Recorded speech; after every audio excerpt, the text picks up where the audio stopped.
Every season is spooky season in our book. So settle in and prepare to be shut up. You are listening to Shook, a comedic podcast about all things paranormal and unexplained. Hey, what's up? I'm Amanda. I'm Santa. And Bender's eating the buttons off of my cardigan. Bender, no. Bender, No. Those are not edible. He just I loves swear, Mama. you have some badass kids. You really do. They sweet. They're sweet. don't I don't know know where how to Fry act. went. He probably's eating that stink bug that was in here earlier. There was a stink bug in the stew. In the stew. Bye, Bender. My hair is not cooperating. I love it. It's giving. Breathe. Do you have any Welcome, fun witches. facts? Oh, yeah. Fun fact. I don't know. Oh, I know what fun fact we both have. We got our art from Laura's Beating Art. Yes, I have mine right here, ready to show off. Let's see yours. I'll show you mine if you show me yours. Oh my God, I love it so much. Yeah, I'm glad you like it. Amanda picked this out for me, which if you're watching the YouTube version of this podcast, you can see what the art actually is. We'll also, if you're not watching it, we'll post it to our Instagram stories. Well, we already have posted it to our Instagram stories, but we will be talking about it more. Once we get it framed, we're posting it again. Yes. Yeah, so Amanda picked out the best possible Laura's Beating Art print imaginable for me. It's a girl in the woods walking alongside a ghost. It's giving, I was walking with a ghost. I said, yes, it is. It is. Don't exist. And I love that. So, yeah. Yay. It's my baby. Well, I'll show you mine. I've got Gary. Looks to be hide and play and seek. It's the one and only Gary. Yes, Gary the hiding ghost. behind a tree. He's just hanging out in front of this. To me, it looks like a haunted farmhouse. That's what I'm... The countryside. Haunted countryside. Yes, Laura, thank you for making your art. We love it. It's our favorite. Yes. Laura we is so love talented. We love it, and pretty sure we're probably going to be getting more. This is going to be going on my wall behind me very soon. As soon as I get the proper frame for it. I'm looking for me a good, like, Victorian style frame, and it will be going somewhere behind me where I will be, like I said in a previous episode, collecting spooky art. So if you have spooky art that you want to share with us, please share it with us. And please do. Yeah. We might just fuck around and buy it and display it on the podcast. We should. Well, I just accidentally stuck the packaging to the painting, and I'm trying to pull it off. No. Or the print without hurting it. I'm going to have to do this another time because it's loud. But yes. Also, so cute. Oh, yes, the thank you card. So cute. Yeah. You should really go buy her art. You should. It's very, very thoughtful packaging and design. Laura's the best. She's simply the best. Better than all the rest.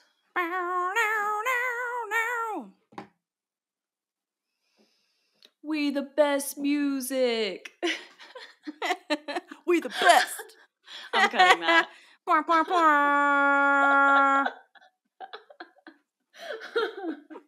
Cut.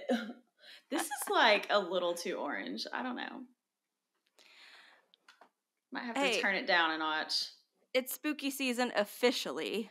I mean, for the rest of these hoes that don't celebrate it all year like us. So you can keep it spicy, keep Crank it it feisty. up. Crank it. Crank up. Crank Pedal it up, to baby. the metal. Floor it. Santa, oh my God, did I tell you? Connolly and I both went, we went apple picking for the first time in our lives. Oh. Recently, and you might know the place. BJ Reese Farms in Ellijay. Are you familiar? You went to Ellijay? That's where I'm from. Connolly, I'm from Ellijay, Georgia, y'all. I can't believe that you went to Ellijay without me. I know. You were working. Connolly, come say hi. You got to show off your bum foot. Yes. He went traipsing. Yes, I do have Connolly. a bum foot. I have no clue how it happened. Honestly. I know how it happened. You're 38 years old. Look, see something you like. Oh my God. He went traipsing around this farm, BJ Reese Farm, and nearly twisted his other foot. And I'm like, I need you. The right foot. The good foot, my driving foot. Yes. Like, I need you. You can't go completely broken. Connolly, I need you to sit. I know you can't hear me, but I need you to sit down somewhere and quit just trying to do too much. Heal that foot. Santa says you need to quit doing too much, Connolly. He does do the most. He does. But it was so much fun. I haven't posted the photos yet. I'm going to. Don't you worry. I feel like I missed the Apple Festival. Oh my God. Okay, so the BJ Reese Farm is in Ellijay. As I mentioned, there is an apple orchard. There's farm animals, like a petting zoo type situation. Oh, I have been there. I went there on field trips when I was a kid. You did? Mm-hmm. Oh, yeah. I knew you would know this place. I know what you're talking about now. Yeah, at first I was like, I don't know which one because there's like a few different like apple orchard places, but that's the place I went for field trips when I was a kid and did like the hay rides and stuff. Oh my gosh, it was so much fun. It was packed out the wazoo. Being the first weekend in October, freaking everyone was there. Yeah. But yeah, I had a great time at the farm, and I can't wait to go back. It was a great time. I am like really feeling away because I haven't been to Ellijay in so long, and I could shed a tear. I miss it. I want to go back. It is a really pretty place in the fall. Like, it's so beautiful. That's like Ellijay's time to shine is the fall. Other times it's like just, you know. Yeah. It's Ellijay, it's one of my favorite like things fall, about Georgia. Yeah, just being so close to the mountains and yeah, just having a gay old time. We'll have to go together and you can show me your old stomping grounds. Yeah, the elementary school. I basically just did up until 4th grade in Ellijay. Like I lived there from the time I was born until 4th grade. And then moved to Chattanooga. But yeah, I have great memories in Ellijay with my Meemaw. Yeah. She's in assisted living now, right? No, my Meemaw is dead. Wait, which Carolyn? Oh, my Granny Carolyn is in a nursing home in Calhoun. Oh my God, that means she's close to Buc-ee's. My favorite gas station. Yeah. Let's go see Granny Carolyn. Go to Buc-ee's. I am going to go see Granny Carolyn as soon as possible. Yes. Well, did we address our orange lighting? Oh, yes. So our lighting is orange today instead of purple because it's Shocktober and we're just trying to be festive. Yeah. We're just trying to do, you know, a little bit of this, a little bit of that to like, you know, bring in some of the Halloween vibes. Not me losing my voice. We're not doing that again. But yeah, we're just trying to have the Halloween spirit some way, somehow. Yes, and maybe we'll do a different color next week. Who knows? More on that at 11. Yeah. Well, so for Shocktober, next week I'll be telling my personal spooky thing. And for this episode, we're just going to jump into our regular format. And at this point, I don't remember who's supposed to go first, but if you want to, go for it. What story had you shook this week, Santa? Oh, God. Yeah, I might as well go first because, like, it's going to be a shit show. To be honest. I'll hold my questions for at the end. Because, okay, so y'all know that I like to get my stories from my ghost books. And my ADHD kind of like causes me to just somehow acquire like all the ghost books and then like start reading one and then I get another ghost book and then start reading that one and then I'm like, oh, another ghost book.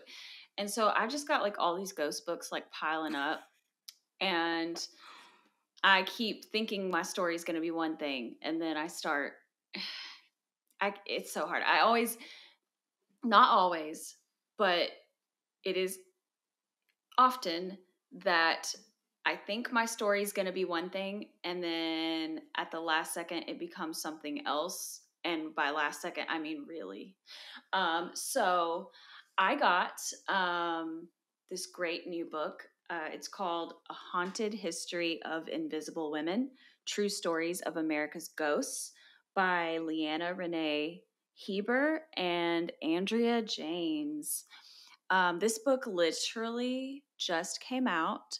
I think it came out on September 27th, September 28th, something like that. It's a really brand new book, and I saw it recommended on Amazon when I was looking for other books, and it was like pre-order status, and I was like, okay, this looks like something up my alley, and I pre-ordered it and it came in the mail a couple days ago. That's so awesome. You got it so soon. Yes. And so original gangster. OG. And one thing about me, I'm gonna just talk about the ghost books and tell y'all to go read them, and if they're good, of course. And this one is good. I have not read all of it, but I read through a lot of it today. Yeah. Just to let you know how last minute I chose my story. Yeah, I read through a lot of this today and I was really, really into it. It's so good. Like the research is very thorough and they even reference other ghost books that I love, which is great. So yay! They are women after my own heart for sure. I think we have similar taste. And they did a really great, just so y'all know, there's a great write up in here about Sarah Winchester. And they definitely take the right approach in telling that story. And I love them for that. And we have no choice but to stand because they came correct with the facts. So, yeah, my story today is a ghost story, of course. And you already know that it's like, it's not in the 1920s like most of my stories tend to be, but it is in like the late like 1890s. So it's sort of like turn of the century almost. This is about, and sorry, I will be probably referencing my material since I was so late in choosing this story. So this is about a person and a place. This story is called The Beautiful Stranger, Kate Morgan and the Hotel del Coronado. And the Hotel del Coronado is located in San Diego, California. In November of 1892, a young woman, she was in her early 20s, her name was Kate Morgan. She checked into the Hotel del Coronado under the name Lottie A. Bernard. So she checked in under a fake name for some reason, and she had just a small bag with her. She checked in by herself, which is like at that time was kind of like not, it was considered odd if a woman was like traveling by herself. It was kind of like, what are you doing? What are you up to? Why are you traveling alone? Yeah. Of course, like at that time, this hotel had like separate entrances for ladies who were traveling alone and even like separate dining areas for women to eat alone so that they weren't on display as being alone, traveling alone, like just because it was such a bad look. But it was great that they took steps to protect women's reputations. Right.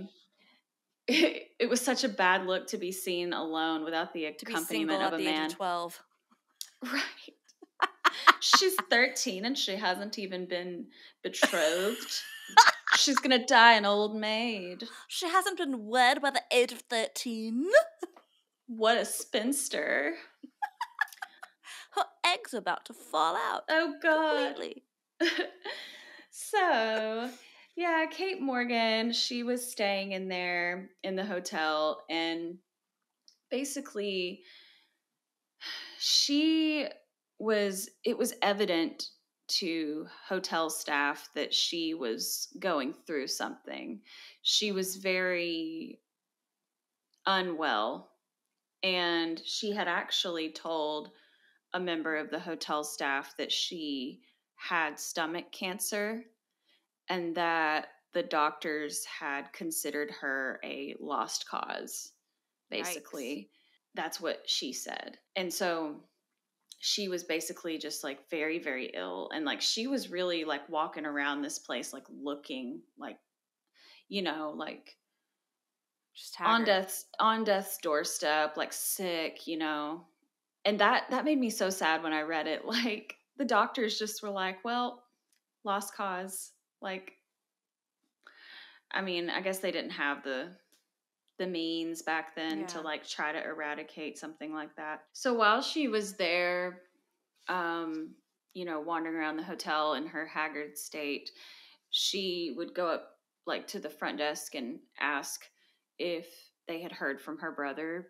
She said that she was expecting for her brother to show up with all of her like trunks of clothing and other possessions that she had been traveling with, because she like traveled by train and she had like a bunch of trunks of stuff, but all she brought with her was like the small bag entering the hotel, and she just was not getting communication from her brother.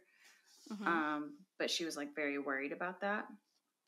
Oh, there was this other weird thing where like she had these mysterious papers that she wanted to burn, and she asked the bellboy for matches so she could burn them.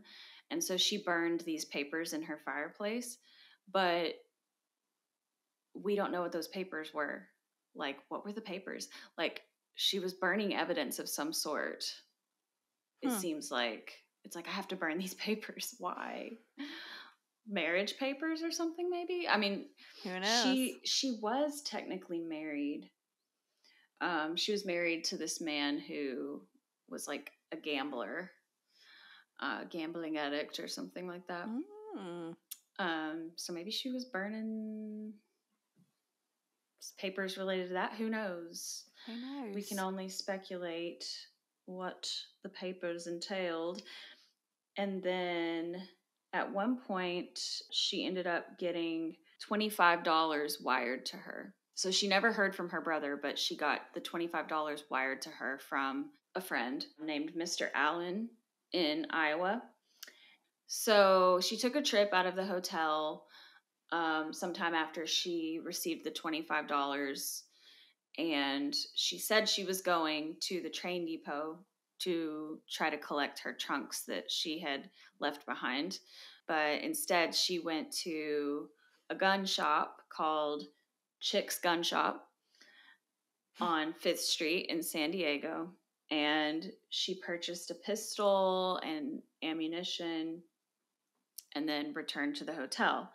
And then later that day or night, she shot herself with the gun on a little side staircase facing the beach. Oh my gosh. And she was found by an electrician the next morning. So, yeah, Kate committed suicide. So her body was held for viewing in the coroner's building for days, just waiting to be identified by someone. And a lot of people came to see her, like a lot of women just came just to see her, like just to view this, because people are fucking weird. They were like, oh, I want to see a dead body. Yeah. Fucking weirdos. But yeah, she had a lot of visitors because from the time that she died, there were so many like news stories. Because, you know, we've already talked about how the spectacles of anything like unsettling or anything weird or anything out of the ordinary, and especially when it comes to a woman alone, going back to Sarah Winchester, a woman alone is newsworthy. Right.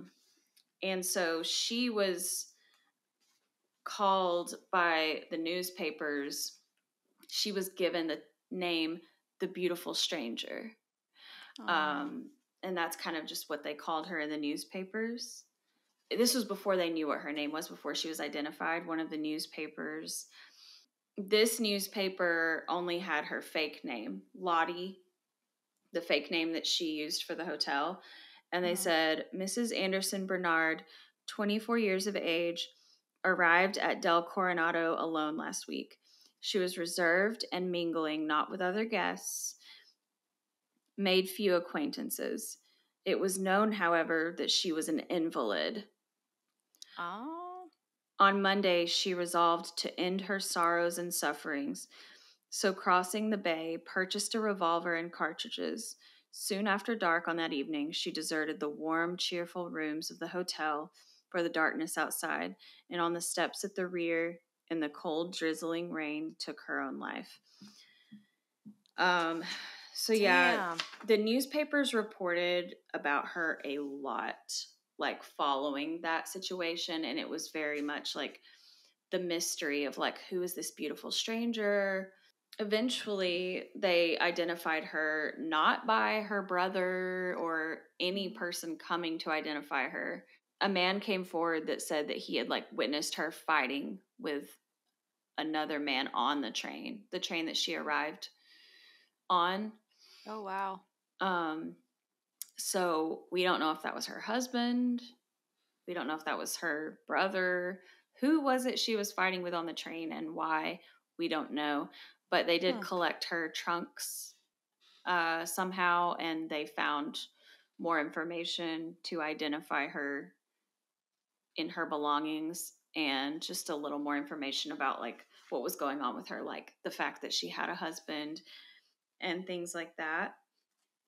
Oh, and apparently they found out that she had actually been missing from wherever she was from.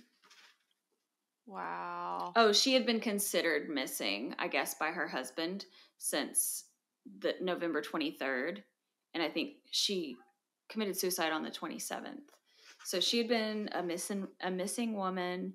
She was married to a gambler, was not very happy with him, and was also ill. Some say that the fight on the train was possibly with a lover. Literally, the newspapers like were speculating so much about her. They were talking about her being like a ruined woman. Calling her floozy. Yeah. A good for nothing floozy, hoe bag. Yeah. Oh my goodness. Oh, and like she said that she had stomach cancer, but the newspapers were like spreading rumors that she was pregnant. But the coroner didn't even do an autopsy. So there was no like confirming what her actual ailment was. No autopsy? Are you kidding I know. When me? I read that, I was like, why would you not That's do? insane. I mean, they knew the cause of death, but still. Like, yeah, still, like, I'd want to know if she was making that up, because that would answer a lot of questions. Because she was lying about other stuff. Yeah, because if I'm going to speculate wildly, I'd say, yeah, she was arguing on the train with guy who knocked her up, had an alias because of that, Yeah. was actually married to further complicate the matter. So, of course, she's going to come up with some lie. Yeah, and she could have been sick from morning sickness. Like, it could have been anything, but It she could might have have been. also fully had stomach cancer and been just like living out her days. Yeah. Who knows? It's so crazy. There's so many like unanswered questions about really what was going on with her. Oh, and Kate came from like a well-to-do family also. But I think they kind of like disowned her because of her husband and her like allegiance to her husband. And probably he brought like shame to their family, like to some degree is what I'm guessing, but I don't know. And the only person from her actual family that like stepped in to do anything was her grandfather, and her grandfather paid for her to be buried. Oh. Like, and oh. yeah, and so she, if you live in San Diego, you can go visit Kate Morgan at the Mount Hope Cemetery. That's where she's buried, and they even have her fake name on the gravestone too. Kate Morgan, also known as Lottie A. Bernard. Wow. Pseudonym in the studio. Yeah, so like it's such a like sad story, and yeah, I don't even know how to joke about it. It's such a sad story and such a mystery as far as like what the hell happened. There's so many unanswered questions, and maybe like she wanted it to be that way. Like, if she, like, what were the papers that she burned? Like, I'm dying to know. Yeah. And that's why she needed the matches, right? So she could burn the papers? Yeah. That's what they were for? And she burned them in the fireplace in her room. And of course, people went to go see if there were any fragments left of it, but it was all ashes. That's crazy. Okay. So now that I've told this very sad story and once again brought up suicide on the podcast, it's like every single episode there's a story about suicide or something. So sorry about that. But and your face just said it, and that's the tea. It is what it is. I don't know. Deal with it. Maybe she's born with it. I don't know. Yeah, I can't get away from these stories. But I find them, this is very intriguing. And I haven't done this story justice. I'm just going to say that. I have definitely not done this story justice since I read it just today, obviously. So now that we've talked about all of the depressing stuff, I'm going to get into the actual ghost tea. This is why we're here for Shocktober, to talk about ghosts, not sad, lonely women. But hi, it's me. Little women, sad, lonely, lonely women. A podcast. Okay, so basically, Kate is still haunting the Hotel del Coronado to this very day. Legend has it. Yeah. And so at the time when Kate stayed at the Hotel del Coronado, she stayed in room 302. That same room still exists there, but they've changed the room number to 3327. So if you ever want to go stay in Kate's room at Hotel del Coronado, ask for room 3327.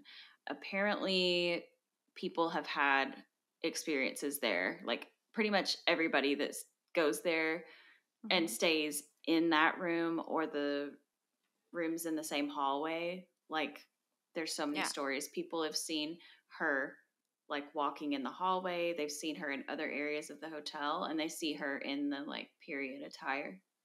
What? And that's how they know. That's how they like conclude that it's her. She generally limits her activity to fleeting appearances and inexplicable antics.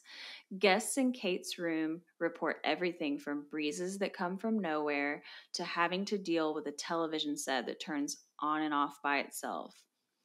And this quote is from a book called Beautiful Stranger, The Ghost of Kate Morgan and the Hotel del Coronado, which is a book that they sell at the hotel. Nice. Of course, of course, they sell it in the shop. So it seems like from guests who have stayed in her room that Kate likes to stay in there too, regardless of who's staying there. She's like, "This is my room, It's mine. You can't sleep with us." Yeah, and housekeepers have said there are some housekeepers that won't even go in the room, like they refuse to service that room. Oh gosh. And it's like, no, I'm not doing it. You do it. I'm not gonna have it. Y'all know I've told y'all that I'm not going in that room. I will not clock in again if you put me through egg like this.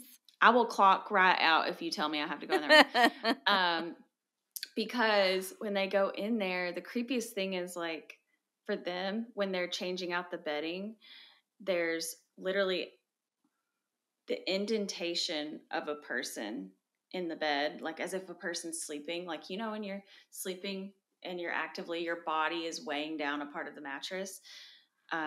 When they go in there to change the bedding, it's like a person is laying there, but you can't see them. But it's like the indentation is there and it's pushed down. It's like every time, and according to them. Wow. And so it's like she's always in there just sleeping. I guess she sleeps during the day when the housekeeping is changing it because the other people are in there sleeping at night. And she's like, "This is my room. This is my room. Get out right now." But one thing that she usually does, like when people are sleeping in there, is like she messes with people and she'll like pull the covers off of them. And when I read that, I was like, Kate, because that's scary.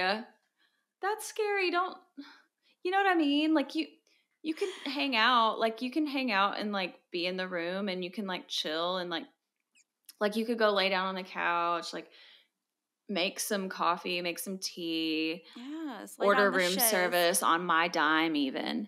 But don't pull the sheets off of me whilst I am sleeping.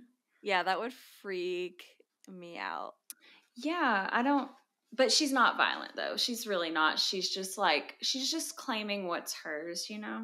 Yeah. But yeah, they basically, like, some people can see her, probably like the mediums. Yeah. Among us, the people who are clairvoyant.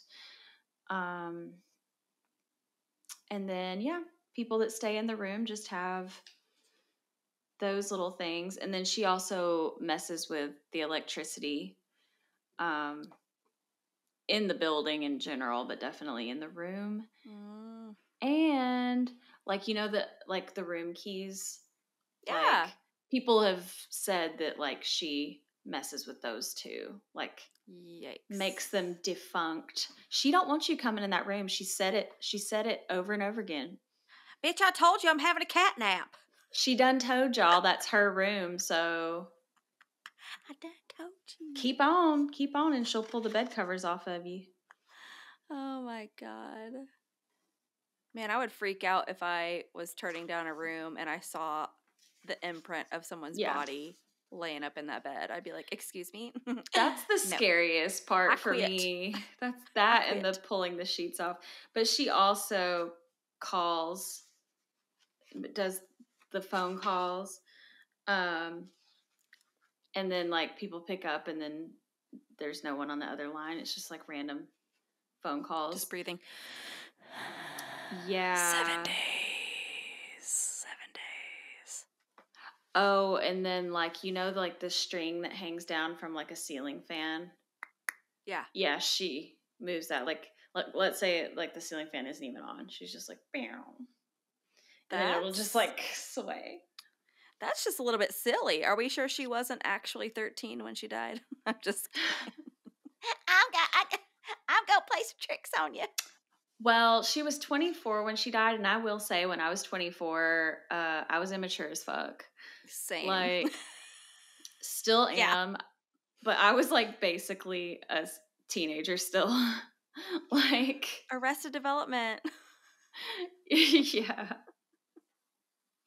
Oh, this one is cool too. This one is cool too. I'll just read this little part. One hotel guest noticed a woman in period clothing. Period clothing. Period panties. I hate that. I hate the word panties. I hate period clothing. One hotel guest noticed a woman in period clothing walking down an exterior staircase toward the ocean. The guest knew nothing of the ghost or her tragedy. The woman outside eerily turned to the guest watching and seemed to gaze right through her with a piercing, harrowing stare. Only when the guest made an inquiry with the hotel did she find out about Kate and realize the spirit's movement down the stairs matched Kate's last moments. That's spooky ooky. Wow. Yeah, so that's basically it. A very sad and confusing, mysterious, beautiful stranger was Kate Morgan. And I wish that somehow we knew more about, what she was trying to conceal. Not that it's any of our business, but I'm nosy and I want to know. I want to know about the papers. I want to know, did she have stomach cancer or was she pregnant? Who was she arguing with on the train? Was it her husband? Was it a lover? Was it her brother? What? I can't separate the truth from all the lies. It's just a web of lies. No, but honestly, like what you said earlier, if she was pregnant and it wasn't her husband's, like, yeah, she made up some good lies. Good girl. I just like to speculate wildly. But yeah, that's a very bizarre case. Like, back then, I can only imagine what the world was like back then. I know how it is now, and for women, it's not especially great. Yeah. Back then, though, even worse.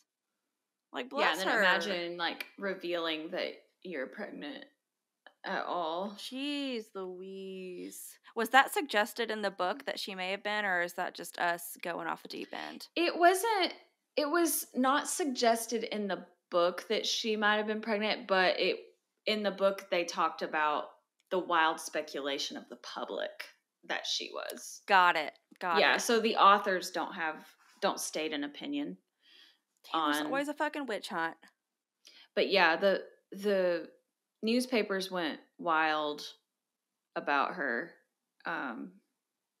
She was the moment. She really was.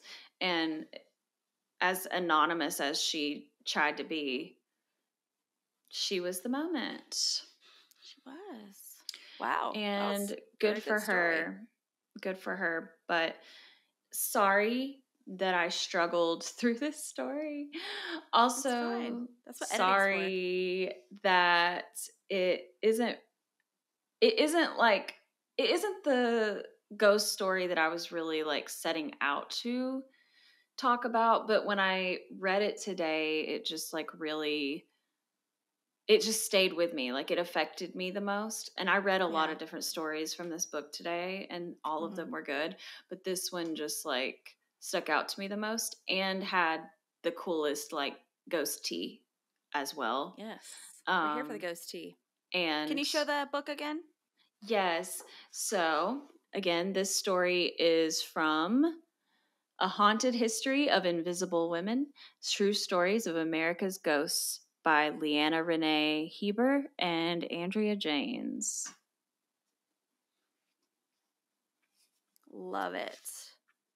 I'm going to have to steal that when you're done reading it. I'm so impressed that you got it so quickly. The pre-order, that's the way to do it. Yeah, the only other book I've ever pre-ordered was the Lore Monstrous Creatures Volume 1. The very first book that Aaron Mahnke put out from the Lore podcast, which was years ago. That's the only other book I've ever pre-ordered. Usually I am like, I don't have to pre-order. I can literally just wait. But I just knew that there would be a story in here that I would want to talk about. And then there's more stories in here that I want to talk about too. Okay. But we'll talk about them later. I would love to give the mic to you now because, yeah. You want to give the mic to me? Shocktober. Welcome to Shocktober, where you pretend to be shocked that I was ill-prepared for this episode. Well, likewise. I hope I can do this story justice because it's very famous. Like, very famous. Oh, God. But, yeah, you did a great job of telling that. Definitely. 100% killed it. Considering, especially, God, that we were a little bit crunched for time. And we're doing some extra episodes for the month of October. Yeah. October, just makes it a little bit, we gotta put the pedal to the metal. Yeah. But, so Moth Boys, they put out an episode, I think it was today. It was the taking, if you will, not of Deborah Logan, but of Annalise Michel. Exorcism. Yeah, the exorcism of Annalise Michel. And then they started talking about the taking of Deborah Logan, which, by the way, is a terrifying, amazing horror film. I'm so scared to see it just from the... You've never seen it? Oh, I've never... God. No, I actually, do not like to watch exorcism movies or anything demonic. I don't like demonic. Yeah, that's a messed up movie. It starts off as a documentary about Alzheimer's, and then it just gets it's bad. But anyway, they somehow made that depressing as hell topic. They somehow made it funny. I think we talked about this already, but Matt mentioned on the podcast that Shelley Duvall, his chicken, passed away. I think he posted it, didn't he? I know. I saw it on Instagram. So sad. Rest in peace, Shelley. Rest in peace, Shelley Duvall, the chicken. The other Shelley Duvall is alive, right? I think so, yes. I think. Alexa. Just kidding. I don't have an Alexa. Yeah. Because I'm not that fancy. And also, I don't want to be spied on. But I already am. Yeah, I will not be getting one of those. I'm never getting an Alexa or a Google Home or anything. I can do without. Freaking, whenever I'm wearing my AirPods and I say, if I yell across the room to one of my cats or to Connolly, I'm like, hey, sweetie. Siri goes, one moment. Bitch, I did not say Siri. I said sweetie. I said sweetie. She always listening. I know. I already know. She is. We've been new. Why am I flapping She's around my lipstick? right now. But yeah, so Shocktober's got things a little bit crazy up in here because we're having to do double time. And it's so much fun. So yeah, we're having a blast, but don't feel bad about feeling like you, I don't know, didn't do your best at that story. I thought it was a great story. So my story, probably going to fuck it up. It was a pretty large undertaking. It's a big story. Everybody knows it. It was specially requested that we do this for Shocktober. And that topic, the one I'm doing today, is the legend of the Headless Horseman. So this story, a lot of people might know the tale of the Headless Horseman and the adjacent tale of Sleepy Hollow from watching the 1999 Johnny Depp, Christina Ricci, and Christopher Walken film that was directed by Tim Burton. It came out the same year as another Sleepy Hollow movie that was just made for TV. I'm not sure exactly what channel it aired on, but it did air in 1999 as well. Have you seen it a Lifetime original? It may have been. I'm just kidding. It's a No. Lifetime television for women. Lifetime. All men are dicks. The Headless Horseman got me pregnant when I was 15. That's like all the Lifetime movies. I'm 15 and I'm pregnant. That's Lifetime. Sorry, Those Lifetime, Hallmark but films. that's your whole channel. Now I want to make these fan fiction movies. Oh my gosh. If you write fan fiction, God. please get at us in our DMs. Oh my gosh. Okay. All right, back to the reason we're here. Sleepy Hollow. Oh my god. Okay, so everybody knows the movie with Johnny Depp. It's incredible. And quick sidebar, this is real gross and visceral, and you can cut it if you want, Santa, if you think it's inappropriate. It kind of is.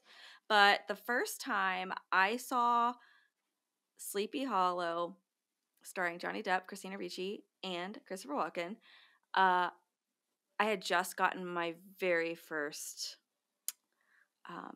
womanly time of the month. Period. My period. Period clothing. I was in my I was in my period. You were in your period clothes. I was in my period clothing, my period panties, my period PJs. At the ripe old age of 11, not even married. Oh my god! She wasn't even married. Oh god! I mean, growing up in Canton, Georgia, it's like I'm just kidding. No. The first time I saw that movie, you know the scene where Christopher Walken takes Christina Ricci, I believe, upon his steed, and he like kisses her, but bites her in the mouth. No. You don't know that scene? Mm-mm. I haven't seen that movie in forever. I don't remember God. anything about it. Okay, all I remember is I was literally hemorrhaging and I was wearing my period clothing. And I was watching the movie and I was already a hot mess express because my hormones were all over the fucking place. I was pissed off that I had my period. I was like, God damn it, I'm becoming a woman already. I'm in elementary school. I was just not feeling it. And here comes Christopher Walken biting Christina Ricci on the mouth, and she's just gushing blood. And I was like,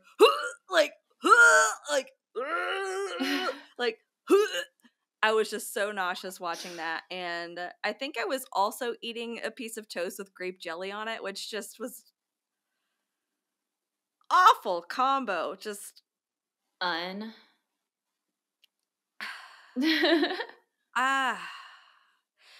one thing about me, I'm gonna overshare. Thank God I cut the thing, that whole segment where you were like, have you ever sharted before?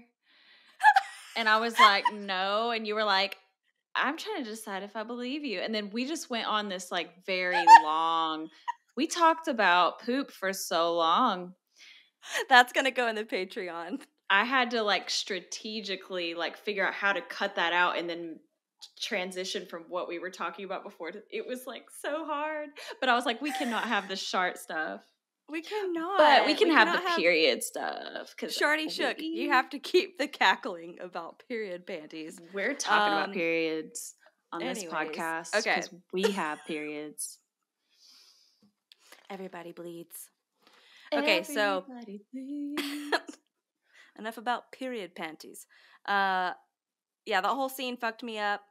And today I finally watched the Film Rise. Film Rise made this movie called The Legend of Sleepy Hollow. It came out the same year as the Tim Burton Sleepy Hollow, 1999. I'm not sure which one came out first, but the legend of the Headless Horseman is not just American folklore. It's all over the world. Germany's got a version. India's got a version. The Brits, the Scots, everybody does. And they all kind of have their own, moral of the story, if you will. Well, the most famous version is based on the story by Washington Irving. He was a short storyteller who was primarily involved in the Romanticism era, if I'm not mistaken. He wrote this story, and it became famous. But a little bit about Washington. He was born in April of 1783, and he died in November of 1859. He's not only known for The Legend of Sleepy Hollow, but he's also known for Rip Van Winkle, which I've heard that 1,000 times, but I've never read it. Have you? Rip Van Winkle? I have, yeah. I don't think I've read it. Yeah, it's about the man who falls asleep and then he falls asleep for like 70 years or something, and he grows a beard that's like, he wakes up and he's old. Like, he falls asleep while he's young, and then he wakes up and he's like, oh my God, 70 years have passed me by and I've got this long ass beard. Wait, okay, yes, I have. It's been forever. That's crazy. Okay, so, excuse me. That's all. Aha's rising up. Okay. So he was known for those two tales. He was born and died in New York State. One of them was New York City. The other one was somewhere else. I forgot to write it down. But he wrote the story, and that's kind of what became of American, the American version of it. The Film Rise movie and then the Tim Burton movie. Now, like I said, there's a few different versions of this story. The Headless Horseman was first called the Headless Hessian of Sleepy Hollow. So a Hessian apparently is a German soldier that fought on behalf of the British in the Revolutionary War. And in the American version of the story, it takes place in New York during the Battle of White Plains. And that was one of America's fights for independence from the British. Like I said, during the Revolutionary War. This took place near Halloween. It was October 28th of 1776. And in this story, the legend goes that this Hessian soldier, a German, was fighting for the Brits, and he became the Headless Horseman after having his head blown to bits from a cannonball. Cannonball! So he died, and his body got carted off. But his head was literally scattered all over the field. Disgusting. Not here for it. So the Headless Horseman's, his remains were laid to rest in the Dutch church of Sleepy Hollow. And a bit about Sleepy Hollow. Sleepy Hollow is a real village in New York. It is northeast slightly of New York City and slightly adjacent to White Plains, where that battle took place. So they say that the soldier sought vengeance, and the pumpkin head that you see in the movies, that aspect of the legend was likely brought on due to the events that happened just before Halloween. Like I said, that battle. Decapitation is a popular theory, and not only the Americans, but also the English, Scottish, and the Welsh believed that it was due to a decapitation. In English and Scottish folklore, you'll read about their version of events, which includes the Green Knight. I'm not going to go too much into detail about that. But yeah, so in Sleepy Hollow, in the movie, the premise is Ichabod Crane, who's a fictional character, by the way. He was a schoolmaster who came to town, falls in love with this woman. I believe her character's name's Katrina. Yeah, he falls in love with Katrina, but then there's another man who decides that he wants to be the primary suitor. And he and Ichabod, they get into it. They don't like each other, and this guy decides he wants to trick Ichabod and pretend that he's the Headless Horseman. So he tries to scare Ichabod, but while he's doing that, the actual Headless Horseman shows up. Oh my God. The actual Headless Horseman shows up, and in the Film Rise version, and I believe also in the Tim Burton version of the movie, Ichabod they show him running off into the distance. You don't really know what happened to him. And at the end of this film rise version, the Lifetime-esque movie, they're gathered. They show it in the future, and the guys are gathered around the table having a beer, and they're talking about, well, what happened to Ichabod, and they're like, nobody knows, but the legend has it that the headless horseman got him. And that film, I should have said this already. The Film Rise Legend of Sleepy Hollow full-length movie. Ichabod Crane, his character was played by an actor named Brent Carver. The director was Pierre Gang, I think is how you say his name, Pierre Gang. The Tim Burton film that starred Johnny Depp, Christina Ricci, and Christopher Walken, they won an Academy Award for set design in that movie. I don't know if you remember vaguely, but it is a gorgeous set. They did a great job with that. That's kind of where the legend came from. There's probably a lot that I'm forgetting. I really enjoyed the movie, aside from the fact that when I watched it, I was hemorrhaging out of my lady parts. And just in a general bad mood about that and my period panties. I'll see if it's on anything so I can watch it. Yeah, I don't know if it's streaming anymore. Connolly and I were trying to pick our horror film of the night a couple days ago, and we saw Sleepy Hollow pop up, but I'm not sure what streaming service it was on Netflix at one point. Yeah. That's when I watched it before. And it was like years and years ago. But I like fell asleep. Like, actually, I've seen it 2 other times, and both times I fell asleep. Like, but not because it was bad. It was because I was high. Oh my gosh, that's so. Well, that's my story. I know I probably didn't do it all the justice because there's probably a lot more information out there. But I hope that story made sense to you guys. It's late. We did the best we could. Like, I'm happy to reveal that we batch recorded 2 episodes today. We recorded one before this, and this was our second one, and it's 10:15 p.m. for me, 11:15 p.m. for Amanda. So it's late as hell. It's past my bedtime. I'm not gonna lie to you, Santa. I've been wearing pajama pants this whole time. Business up top, party on the bottom. Party on the top. I'll show y'all. Are you wearing business pants? No.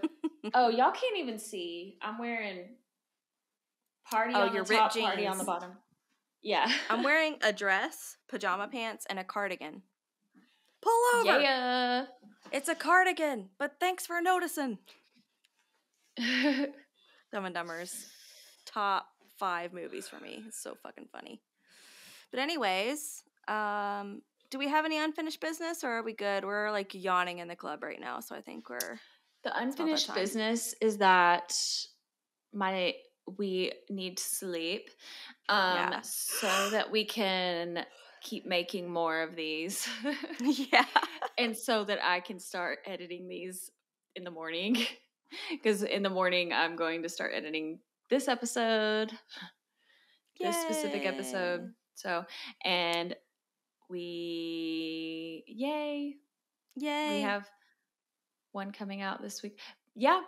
Shocktober. This is our first ever Shocktober, and as you know by now, we've already released 1 episode for Shocktober, our episode 6 of the podcast about Moldavite and the perils of that. Yep. And this will be episode 7, but the second episode of Shocktober. And Woo-hoo! Yeah, stay tuned next week for the 3rd installment of Shocktober. For more spooky shenanigans. Yes. Okay, we love you guys. Please rate, review, subscribe if you like us. If you hate us, then why are you here? Please love us. And also, please submit your shook stories as well. Please. We need more. We got 2 more since the last episode. I don't know if I told you. Oh, hell yeah. So we need more. But yeah, thanks for listening, and we can't wait to see you next time. And follow Bye, us y'all. on Instagram at Shook Podcast. Shook Podcast. Thanks. Bye. Bye. Bye. Thank you so much for tuning into Shook. New episodes of Shook drop every other Wednesday on Apple Podcasts and Spotify, soon to be wherever you find your podcasts. Check out our show notes for more information on this week's episode, our social links, and more. Until next time, stay shook. Hey, do you have a personal paranormal encounter that you'd like to share with us? Visit our website, shookpodcast.com, to fill out our contact form. Or you can send us an email at shookparanormalpod@gmail.com.